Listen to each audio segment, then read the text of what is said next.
یعنی یہ تو بہت ہی ایک عجیب سی وہ ہے کہ بے استغنا. میں تو ہم نے تو بچپن میں ان کے بیانات سنے ہیں بھائی, ان کے بیانات سے متاثر ہو کر ہمیں دین پر لانے میں ان کے بیانات کا بہت بڑا دخل ہے.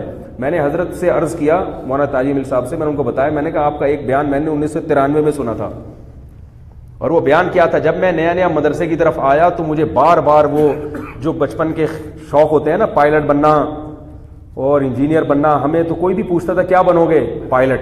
کبھی بھی یہ نہیں کہتے تھے مولوی بنیں گے. کسی بچے سے پوچھو وہ کہے گا مولوی بنیں گے, وہ پائلٹ بنوں گا, یہ لش پش. تو میں جب مدرسے کی طرف آ گیا تو وہ سارے پلان ہمارے پائلٹ میں نے اپنی تصویریں بھی کھنچوائی تھی پائلٹ کے, اس ماڑی پور بیس مسرور جو ہے نا ماڑی پور میں, تو وہاں ہم 7 ستمبر کو جا کے پائلٹ کے بیس میں, وہ اس کے ڈریس میں, بیس مسرور میں پائلٹ کے ڈریس میں, ہیلمٹ ہاتھ میں, اور ایسے لش پش بن کے تصویریں. پھر جب دین کی طرف آئے وہ تصویریں ہم نے پھاڑ دیں. کچھ تصویریں کہیں ہمارے رشتہ داروں کے پاس ابھی بھی پڑی ہوئی ہوں گی, ہم نے مانگی دی نہیں, تو وہ پرانی تصویریں سے پائلٹ بنے ہوئے کھڑے ہوئے ہیں جہاز کے ساتھ نا, کہ بنے نہ بنے شوق تو پورا کرو بھائی.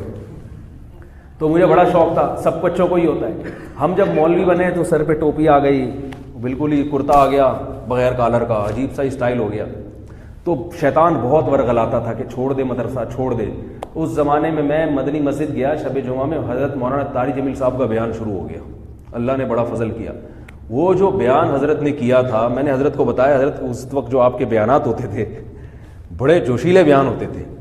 وہ بیان ایسا تھا کہ جب حضرت نے بیان شروع کیا نا تو مجمع جو رویا ہے, دھاڑے مار مار کے لوگ رو رہے تھے.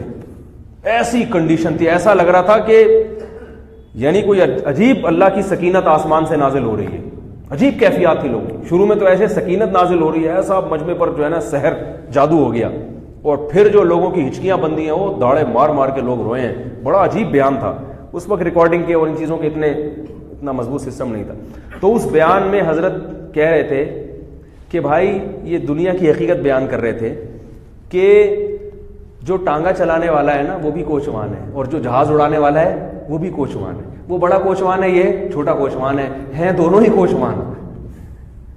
تو وہ ایسی دنیا کی نفی کی انہوں نے کہ میرے دل سے وہ, میں نے حضرت کو بھی جب ملاقات ہوئی میں نے کہا حضرت اس بیان میں آپ نے پائلٹوں کی واٹ لگا دی تھی. ایسے ہی میں نے کہا پائلٹ بننے کا شوق کیا ہو گیا کافور.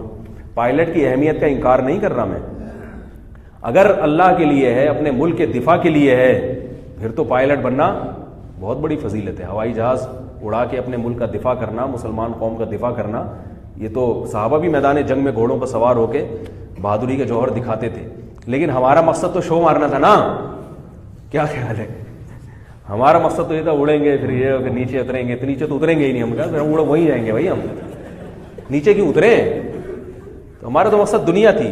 اگر ملک کی خدمت یا قوم کی خدمت مقصود ہوتی تو عالم بن کے بھی تو ہوتی ہے, اس کی بھی ضرورت ہے, عالم کی بھی ضرورت ہے. تو ادھر تو کبھی خیال نہیں, کیونکہ اس میں شو نہیں ہے. اب ٹوپی پہن کے جب گھر آئے, اور مدرسے والوں کو اللہ ہدایت دے, یہ ہمارے مدارس کے جو محتمین بچوں کے ٹینٹ کرا کے رکھتے ہیں, تو بڑے لوگ ہیں, میں چھوٹا منہ بڑی بات, اللہ کا واسطہ یہ رسم کو مدرسوں سے ختم ہو جانا چاہیے. ایک تو اتنا بڑا مجاہدہ کر کے ہم کالج چھوڑ کر, پتلونیں چھوڑ کر, وہ جو شو بازیاں تھیں وہ چھوڑ کر مولوی بننے کے لیے مدرسے میں آئے, پائلٹ کا خواب چھوڑ دیا. ویسے بھی کوئی بننا نہیں تھا, لیکن ایک خواب تو تھا نا انجینئر کا, اور یہ بنیں گے اور یوں بنیں گے.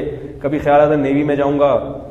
تو یہ ساری چیزیں چھوڑ کر ایک تو وہ ساری وہ جو ٹیشن بازیاں ختم ہوئیں, اور اوپر سے پہلے ہی دن کیا کرا دی, ٹینٹ کرا دی. گھر آ رہے ہیں تو سر چھپاتے پھر رہے ہیں. یہ جو میں بڑے بال رکھتا ہوں نا, یہ احتجاج میں رکھتا ہوں, ورنہ مجھے بڑے بال رکھنے کا بالکل بھی شوق نہیں تھا. دور حدیث میں نے ارادہ کیا اب میں بڑے بال رکھوں گا. اب تو ٹنڈ ونڈ کا ہمارے یہاں دور حدیث تک پھر ٹنڈ کا نظام ختم ہو گیا تھا. بھائی دورے سے پہلے ٹنڈ کراؤ, دورے میں پہنچیں گے تو بال رکھنے کی اجازت. تو جب دورے میں پہنچا تو بال رکھ لیے. جب اگلے سال تخصص میں آئے تو پھر استاذ کا حکم آئے ٹنڈ کرا لو. میں نے کہا اب تخصص کے بعد تو تعلیمی دور, جو اصطلاحی تعلیمی دور ہے وہ تو ختم ہو رہا ہے. میں نے کہا کرا لے بیٹا, اس کے بعد دیکھتا ہوں میں. پھر میں نے بال رکھے, یہاں تک بال کر دیے, تب تو چھوٹے ہو گئے, ادھر تک بال, بہت بڑے بال رکھے. پھر ہم نے کہا احتجاج میں جو ساری کسر نکالیں گے ہمیں ٹریننگ کیوں کرائی. لیکن بہرحال ہم فرما برداری کرتے تھے. آج کل جو ہے نا طلبہ میں فرما برداری نہیں ہے. استاذ نے کہہ دیا کرا دو تو اب سمجھ میں تو نہیں آ رہا ہے, لیکن اب بھائی استاذ ہیں کرا لے یار, اب چھوڑ کیا دلائی. اب بات کر رہا ہوں کہ بھائی یہ بڑا ظلم ہے، ٹھیک ہے، آج کل کے حساب کے لحاظ سے ٹنڈا آدمی کہیں بھی کسی کو بھی اچھا نہیں لگتا. اور دینداروں کے لیے تو زینت ویسے ہی ضروری ہے تاکہ لوگ دین کی طرف آئیں. ٹرینڈ کرا کے عجیب حسن تیرا اس طرح سالم رہا، سر منڈانے پر بھی تو ظالم رہا. یا ہمارے اساتذہ میں یہ شعر سناتے تھے، حسن تیرا اس طرح سالم رہا، سر منڈانے پر بھی تو ظالم رہا. تو میں نے حضرت سے یہ اپنا واقعہ سنایا. میں نے کہا وہ آپ نے جو پائلٹ کی ایسی کی تیسی کی تھی نا، تو وہ پائلٹ سے میری مراد کیا ہے یاد رکھو دنیا کے لیے. باقی پائلٹوں کی اپنی اہمیت ہے، اور کوئی پائلٹ آپ میں سے بن سکتا ہے تو بنے بھائی، ہر شعبے میں جاننا چاہیے. تو میں یہ کر رہا تھا کہ میں تو گیا تھا کہ بھائی وہ بڑے بزرگ ہیں، وہ میری تصویریں ایسی آ گئی، یوں بیٹھا ہوا ہوں، یوں کر کے دیکھ رہا ہوں. وہ عجیب عجیب سی تصویریں آئی ہیں، وہ مارکیٹ میں چلی ہیں. تو میں اتنا بدتمیز الحمدللہ نہیں ہوں کہ بڑے حضرات کے سامنے میں اس طرح سے بیٹھوں. پھر وہ میری بات چیت کرتے ہوئے آڈیو بھی آئی ہے، اس میں بھی ایسا لگ رہا ہے میں ان کو سمجھا رہا ہوں. ایک صاحب نے مجھے فون کیا، آپ کیا ان کو سمجھا رہے تھے؟ میں نے کہا میں کون ہوتا ہوں ان کو سمجھانے والا بھائی.